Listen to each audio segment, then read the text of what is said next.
Label business models. You ran a label.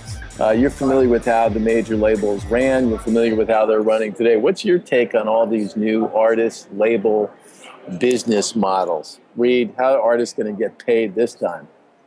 Well, what's really interesting is the way things have changed. Initially, you had three ways for music to be discovered, right? It was print magazines like Rolling Stone, it was commercial radio, and it was MTV.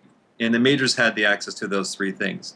Then on top of that, the artists didn't have the money to record, and they certainly didn't have the money to manufacture the physical product and hope to God it's sold, and they didn't have the distribution pipelines to get it out. So when digital comes up, and this is a long answer to your question, but I'll get there quickly. When digital comes up, you have unlimited shelf space, everything can be in stock, there's no upfront cost for the inventory, it just replicates itself on demand after it's bought. So that hurdle's out of the way. People no longer go to MTV or commercial radio, for the most part. They're beginning to edge off of commercial radio, or read print magazines to discover music. And you don't need a major record label for access to distribution. So you've just sort of, using the fancy word, disintermediated, gone around all those things. So what does that leave? That leaves managers. Right? Managers are the first, what I'll call true, there's a term we use in the music industry called a 360 deal. And what that means is a record label is now acquiring the right to make money off of an artist, not only from selling the recordings of the music, but also from the music publishing, or from the gig income or merchandise income and so on.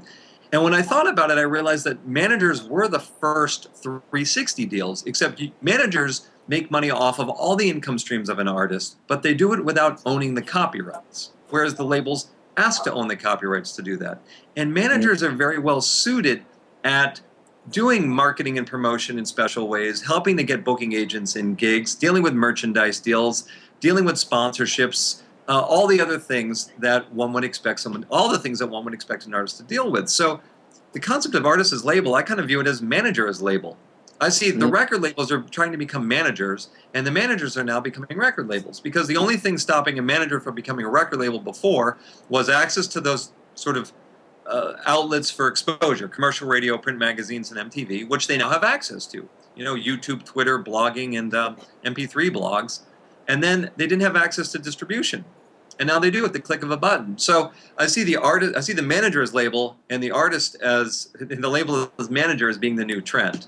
And what happens is the artist pulls together a team of people like you, like the Renman, right? You come on board, and you are managing Incubus and Brian, and you're putting together the strategy around it, and you're managing all the things. So that's how I think about it, the artist with the team. And you can start off really small with a team of one, and as you get incremental success, you can have your friends start to help you and build it out. And then when you get to enough where it's like, oh my God, I can't deal with this crap, believe me, there's plenty of people that are hungry to hitch their wagon onto your horse.